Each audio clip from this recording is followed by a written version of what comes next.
시작. 내 마음으로 죄인의 형통을 부러워하지 말고 항상 여호와를 경외하라. 정령이 내 장래가 있겠고 내 소망이 끊어지지 아니하리라. 내 아들아, 너는 듣고 지혜를 얻어 내 마음을 바른 길로 인도할지니라. 술을 즐겨하는 자들과 고기를 탐하는 자들과도 더불어 사귀지 말라. 술 취하고 음식을 탐하는 자는 가난하여질 것이요 잠자기를 즐겨하는 자는 헤어진 옷을 입을 것임이니라. 너를 낳은 아버지에게 청종하고 내 늙은 어미를 경히 여기지 말지니라. 진리를 사되 팔지는 말며 지혜와 훈계와 명철도 그리할지니라. 아멘.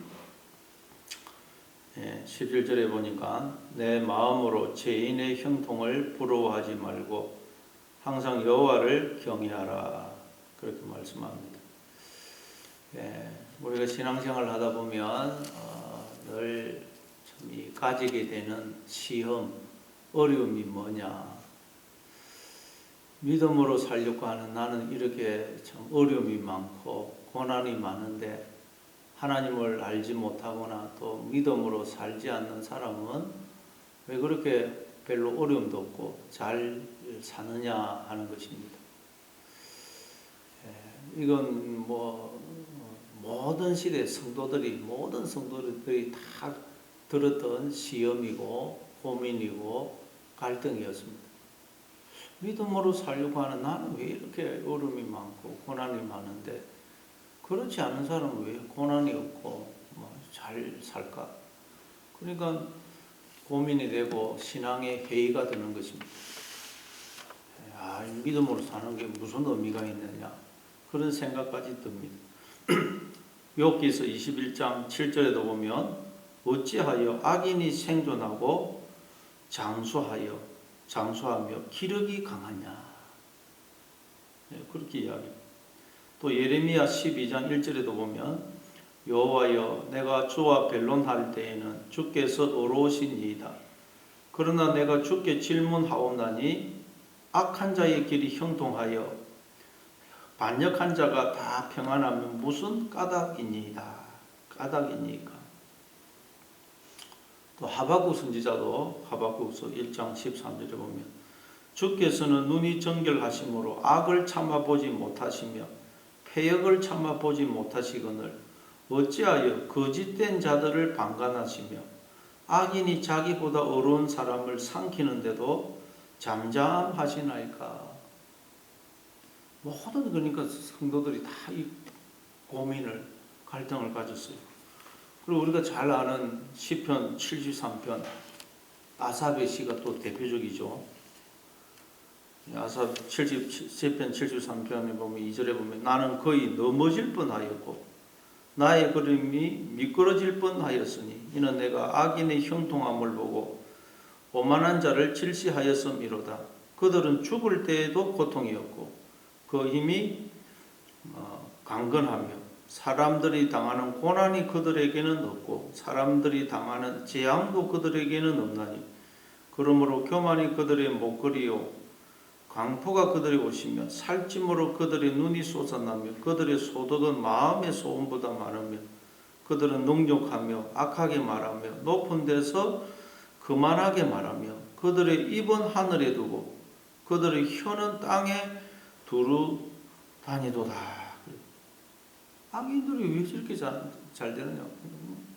믿음으로 살려고 하는 나는 이렇게 고난이 많고 어려움이 많은데 그래서 뒤에 13절에 보면 내가 내 마음을 깨끗하게 하며 내 손을 씻어 무죄하다 한 것이 실로 헛되도다.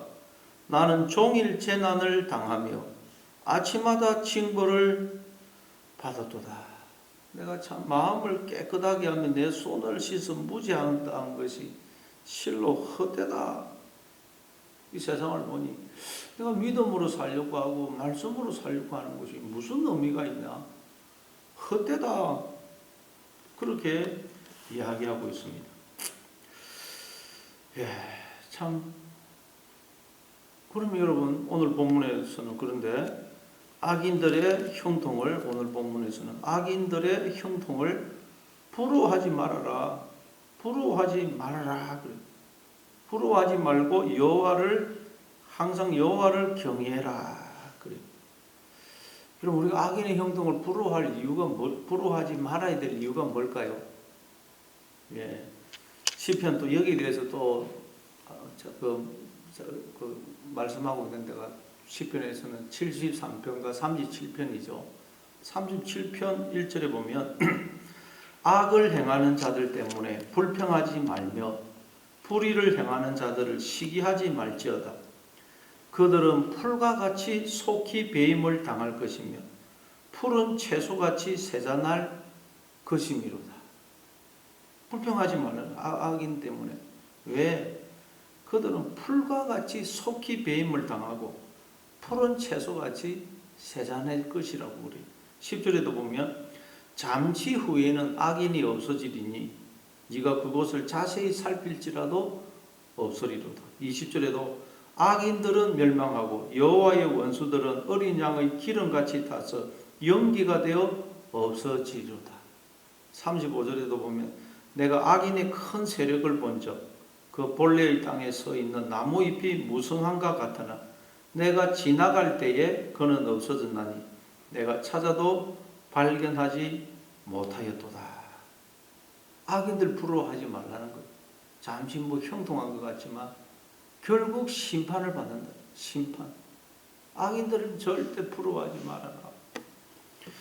그래서 시편 73편에도 보면 그 아삽이 그렇게 고민을 하다가 16절에 보면 내가 어쩌면 이를 알까 하여 생각한 적 그것이 내게 심한 고통이 되었더니 심한 고통이 되었더니 이게 도대체 어떻게 된 거냐. 정말 하나님 살아계신 것이 맞나. 너무너무 고통이 됐는데 하나님의 성소에 들어갈 때에야 그들의 종말을 내가 깨달았나이다.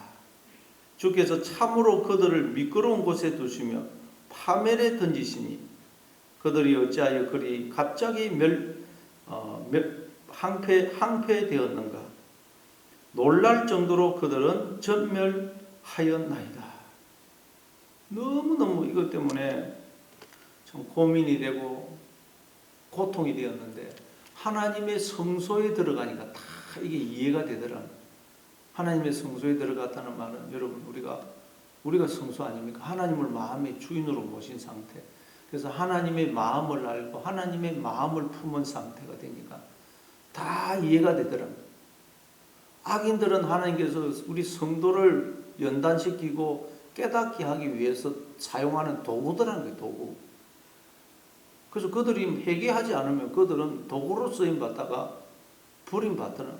그래서 구약에도 보면 아수르 나라 주변의 이방 민족들 바벨론 하나님의 백성들을 깨우치고 연단하기 위한 도구로 쓰다가 회개하지 않으니까 다 버림받죠. 이걸 깨달으면 야, 악인들은 하나님의 백성들을 깨우치고 가르치기 위한 도구로 쓰시는구나. 저들은 회개하지 않으면 버림받는 것이구나. 그걸 깨닫는 것입니다.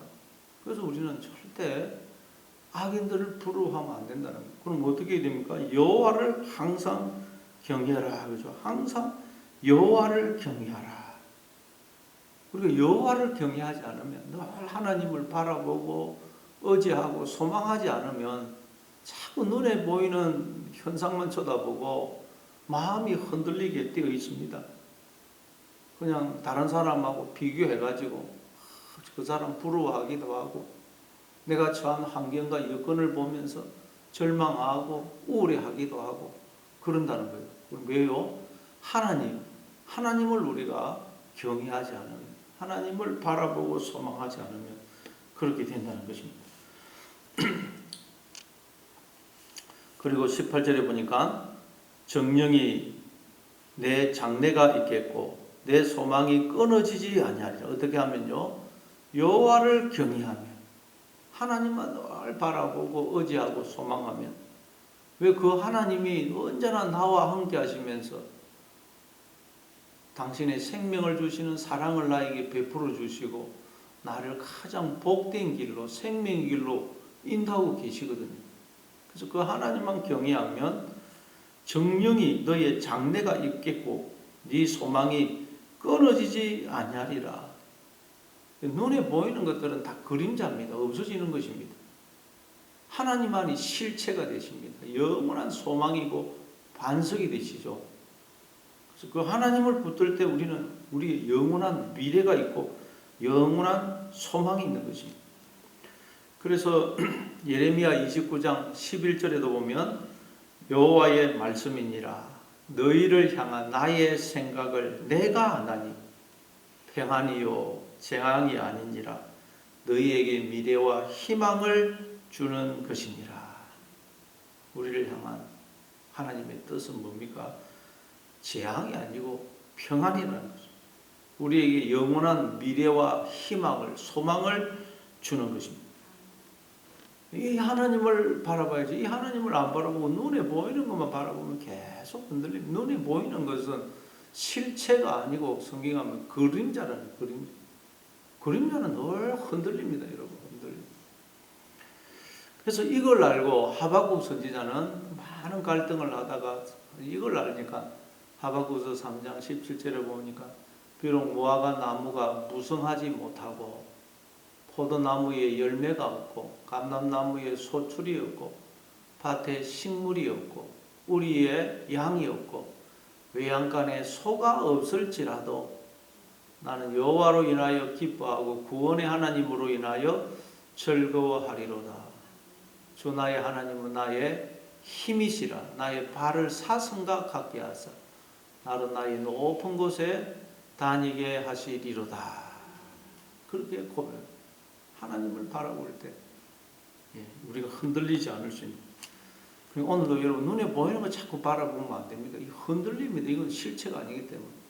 그러니까 하나님, 오늘도 믿음의 눈으로 하나님을 바라보심으로 어떤 환경에 처하고 무슨 일을 만나도 흔들리지 않고 힘차게 걷고 뛰고 찬송하며 살아가시는 하루가 되시기를 바랍니다. 19절에 보니까 19절에 했고 19절 내 아들아 너는 듣고 지혜를 얻어 내 마음을 바른 길로 인도할지니라. 어떻게 해야 우리가 마음이 흔들리지 않느냐? 하나님의 말씀을 듣고 지혜를 얻어야 우리의 마음을 바른 길로 인도할 수가 있다. 말씀을 들을 때 지혜를 얻습니다. 지혜를. 이 모든 것에 여러분 눈에 보이는 것은 실체가 아니라는 거예요. 그래서 지혜를 얻어 네 마음을 바른 길로 인도할지니라. 네 마음을 바른 길로 인도해. 우리가 이 마음이 늘 흔들리죠. 눈에 보이는 것만 바라보면 우리의 마음이 늘 흔들리고 우리의 마음이 수천 갈래 길로 나누어집니다. 이래야 되나 저래야 되나 이리 가야 되나 저리 가야 되나 마음이 늘 흔들립니다. 왜 그렇다고요? 우리가 말씀을 붙들지 않아서 그런 것입니다. 우리의 마음은 흔들리는 갈대와 같고 바람이 나는 겨와 같습니다. 바람만 불면 우리의 마음이 흔들리고 막 날리는 것입니다. 그러니 우리가 여러분 평안을 누릴 수가 없어요. 그래서 우리의 마음이 흔들리지 않으면 어떻게 되겠어요? 우리가 바라보고 소망하고 하고 의지하는 그 대상이 흔들리지 않고 영원한 것이어야 됩니다. 그러나 눈에 보이는 건 다 흔들립니다. 영원히 흔들리지 않는 것은 여러분 하나님이죠. 하나님이 우리의 힘이 되시고 소망이 되시고 반석이 되십니다. 반석. 그래서 시편 40절에도 보면 하나님께서 나를 기가 막힐 웅덩이와 수렁에서 끌어올리시고 나의 발을 반석 위에 두사 나의 걸음을 경고케 하시도다. 안 그러면 우리는 늘 수렁에 빠집니다. 근데 하나님을 딱 바라보고 의지하니까 하나님께서 내 발을 반석 위에 두시더니 그래서 나의 걸음을 경고케 하셨다. 우리가 여러분 바라보고 의지하고 소망하는 대상이 흔들리는 것이면 마음이 흔들립니다. 그래서 야고보서도 보면 오직 믿음으로 구하고 조금도 의심하지 말라. 의심하는 자는 바람에 밀려 요동하는 바다 물결 같으니 이런 사람은 무엇이든지 죽게 얻기를 생각하지 말라. 두 마음을 품어 모든 일에 정함이 없는 자로다. 야고보서 1장 5절 6절부터 이해합니다. 마음이 정해지지 않는다는 것. 마음이 흔들린다. 왜요? 우리가 바라보는 그 대상이 흔들리는 것이라면 우리의 마음이 늘 흔들릴 수밖에 없습니다. 그래서 우리가 바라보는 대상, 소망하는 대상이 흔들리지 않는 것이어야 되는데 그건 하나님밖에 없다는 거예요. 하나님. 그래서 우리가 오늘 눈에 보이는 거 자꾸 쳐다보면 마음이 흔들립니다. 오늘도 늘 말씀을 기억하고 말씀을 붙들므로 하나님을 주목하심으로 마음이 흔들리지 않는 그런 여러분 될 수 있기를 바랍니다. 그래서 시편 57편 7절에 보면 하나님이여 내 마음이 확정되었고 내 마음이 확정되어서 내가 노래하고 내가 찬송하리로다. 내 영광아 깰지어다. 비파야 수금아 깰지어다. 내가 새벽을 깨우리로다. 내 마음을 확정했다는 확정. 어떻게 하면 마음이 확정된다고요? 흔들리지 않는 하나님께 마음을 딱 고정할 때 마음이 확정됩니다. 안 그러면 다른 건 다 흔들립니다. 하나님은 내가 주목하기로 했다는 거예요. 시편 기자는. 하나님께만 내가 딱 시선을 고정하고 바라보기로 했다는 거예요. 그래서 이제는 내가 찬송하고 노래하겠습니다. 내가 새벽을 깨우겠습니다. 네, 오늘도 여러분 다 하나님께만 시선을 고정하심으로 여러분 새벽을 깨우고 하나님을 찬송하는 여러분 되시를 바랍니다. 오늘 20절 보니까 술을 즐겨하는 자들과 고기를 탐하는 자들과도 더불어 사귀지 말라. 예, 술을 즐겨하고 고기를 탐한다. 이건 연락하는 것을 말하죠. 연락하는 삶, 사치하는 삶. 누가복음 16장에 보면 그 부자와 나사로 비유해서 부자는 날마다 호화로 연락하더라 그러죠. 그리고 탕자도 아버지 재산을 들고 먼 타국에 가니까 허랑방탕하더라. 허랑방탕하더라. 그래서 술을 즐기고 고기를 탐하는 자들과 사귀지 마라. 21절에 보니까 술 취하고 음식을 탐하는 자는 가난하여질 것이요. 술 취하고 음식을 탐한다. 연락하는 삶을 산다. 이건 뭘 의미할까요? 하나님이 아닌 하나님이 우리에게 주신 것들의 마음을 빼앗긴 상태. 눈에 보이는 것들, 그걸 기뻐하고 즐거워하고 그걸 하나님보다 더 사랑하고 의지하고 소망하는 것. 그걸 두고 연락한다고 연락. 술 취하고 또 뭐 고기를 좋아하고 연락한다는 연락. 그러면 가난해진다는 것입니다. 왜냐하면 하나님이 우리의 보배가 되시고 우리의 기업이 되시고 분깃이 되시고 상급이 되시는데 그 하나님을 붙들어야 돼요. 그게 하나님의 실체입니다. 그 다 눈에 보이는 것은 그림자인데 그런데 눈에 보이는 것을 그냥 기뻐하고 즐거워하고 소망으로 삼으니까 하나님을 잃어버린 것입니다. 그 사람은 가난해집니다. 하나님을 붙들어야 돼요. 하나님. 눈에 보이는 거 자꾸 바라보면 이건 실체가 아니야. 그림자. 그래서 하나님을 잃어버리니까 그 사람은 나중에 다 가난해지는 거예요. 마음이 아무것도 없는 마음. 우리는 하나님이라는 보배를 담고 있는 질그릇인데 하나님이 안 계시면 우리는 질그릇입니다. 그냥 질그릇. 그 질그릇은 아무 가치가 없죠. 하나님이 우리 마음에 안 계시면 우리는 아무 가치가 없습니다. 가난해지는 것입니다. 잠자기를 즐겨하는 자는 헤어진 옷을 입을 것입니다. 잠을 잔다. 영적으로 잠을 자는 것도 하나님을 잊어버리는 걸 말해줘. 눈에 보이는 것에 마음을 빼앗겨서 하나님을 잊어버린 상태. 그게 영적으로 잠을 자는 것이고 영적으로 죽은 상태입니다. 그 사람은 헤어진 옷을 입을 것입니다. 하나님이 우리의 옷이 되신다 그러죠. 우리는 하나님으로 옷을 입어야 돼요. 하나님으로 옷을 입는다는 말은 하나님을 늘 바라봄으로써 하나님을 닮아가는 상태, 하나님으로 충만한 상태. 그래서 우리가 하나님의 그 모든 존귀와 영광과 생명과 신성한 성품에 참여한 상태, 그게 하나님으로 옷을 입는 것입니다. 그런데 눈에 보이는 것에 마음을 빼앗겨서 하나님을 잊어버리면 헤어진 옷을 입는 것입니다. 옷이 벗겨집니다. 탕자도 또 아버지 집을 떠나 먼 타국에 가니까 허랑방탕하게 재산을 다 허비하고 나중에는 완전히 비참한 거지 옷을 입게 되죠. 하나님을 잃어버리면 우리는 옷이 그냥 벗겨지고 더러운 옷을 입게 되는 것입니다. 그러나 탕자가 아버지께로 돌아오니까 다시 아버지가 그 더러운 옷을 벗기고 새 옷, 아들의 옷으로 다시 입혀주죠. 우리가 이제 더러워져 있는 옷을 하나님이 벗기시고 우리에게 다시 새 옷을 입혀주시는 과정이 신앙생활이고, 근데 새 옷을 입혀주기 위해서는 어떻게 된다고요? 더러운 옷을 벗기고 새 옷을 입기 위해서는 우리가 고난을, 환난을 통과해야 된다는 것입니다. 계시록 7장 14절에 보면 이는 큰 환난에서 나오는 자들인데 어린 양의 피에 그 옷을 씻어 희게 하였느니라. 네. 환난을 통과해야 돼. 눈에 보이는 이 세상 것은 절대 우리가 믿고 의지하고 소망해서는 안 되구나. 그 깨닫는 과정이 고난이고 환난입니다. 하나님만 의지하고 소망하고 알아봐야 되는 것이구나. 그걸 깨닫는 것이 고난이고 환난이고, 그 과정을 통과함으로써 우리는 하나님으로 옷을 입게 됩니다. 하나님으로 옷을 입으면 하나님을 본받게 되고 이제는 하나님을 닮게 되고 하나님의 그 신성한 성품에 참여하게 되는 거죠. 그래서 오늘 우리가 이런 고난을, 환난을 통과할 때 지금 하나님이 나에게서 더러운 옷을 벗기시고 새 옷, 하나님의 옷으로 나를 입히시고 계시구나. 그렇게 생각하시는 여러분 되시를 바랍니다.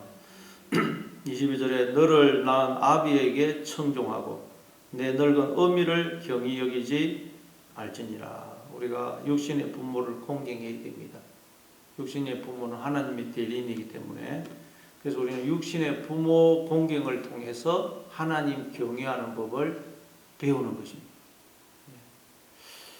그리고 23절에 진리를 사되 팔지는 말며 지혜와 훈계와 명철도 그리할지니라. 진리를 사되 팔지는 말아라. 절대 그러니까 진리를 잃어버리지는 말아라. 지혜와 훈계와 명철도 그리할지니라. 마태복음 13장 44절에 보니까 어떤 사람이 이제 보화를 발견하고는 돌아가 가지고 자기의 소유를 다 팔아서 그 보화를 샀다 그러죠. 그 보화가 천국입니다. 하나님입니다. 우리가 여러분 천국을 사기 위해서는, 하나님을 사기 위해서는 어떻게 되냐? 내 소유를 다 팔아야 됩니다. 소유를 다 줘야 됩니다. 그러지 않으면 우리는 진리를, 천국을 살 수가 없습니다. 소유를 다 팔아야 돼요. 왜요? 이 나라는 존재가 내게 아니거든요. 나에게 주신 생명, 모든 건 내게 아닙니다. 그래서 주인 대신 하나님께 내 모든 걸 다 돌려드려야 돼요. 다 돌려드리고 하나님을 나의 주인으로 모시고 하나님의 뜻에 순종하는 삶, 하나님이 기뻐하는 삶을 살 때 우리는 천국을 늘 소유해서 팔지 않게 됩니다. 안 그러면 또 그냥 눈에 보이는 거 쳐다보면 천국을 팔아먹게 돼요. 골로새서 2장 3절에 보면 그 안에는 지혜와 지식의 모든 보화가 감춰져 있느니라. 그러니까 예수님, 하나님 안에 모든 지혜와 지식의 보화가 감춰져 있다. 하나님을 우리가 사고 팔지 않기 위해서, 잃어버리지 않기 위해서 어떻게 된다고요? 소유를 다 팔아요. 내 모든 존재 내게 아닙니다. 내 삶, 내 인생이 내게 아니기 때문에 하나님께 다 돌려드리고 하나님의 뜻에 순종하고 하나님이 기뻐하시는 삶을 살게 될 때 우리는 진리를 사고 다시는 팔지 않게 됩니다.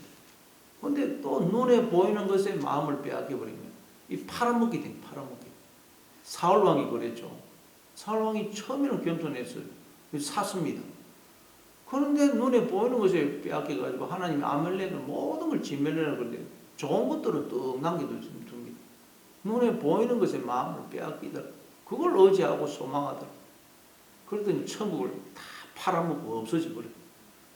오늘도 여러분 이 천국을, 내 안에 계신 하나님을, 예수님을 잃어버리면 안 돼요. 눈에 보이는 것을 바라보고 의지하고 소망해버리면 하나님보다 더 사랑하는 그건 천국을, 하나님을 팔아먹는 것이 됩니다. 오늘도 여러분 절대 눈에 보이는 것에 마음을 빼앗기지 말고 하나님, 이 모든 것을 존재케 하시는 우리의 생명이시고 힘이시고 존재의 근원이 되시고 머리가 되시는 하나님, 그 하나님께 다 오늘도 시선을 고정하심으로 눈에 보이는 환경이 어떠하다 할지라도 뭐 아무리 흔들린다 할지라도 요동하지 말고 오늘도 기뻐하고 감사하고 찬송하면서 살아가시는 여러분 되시를 바랍니다.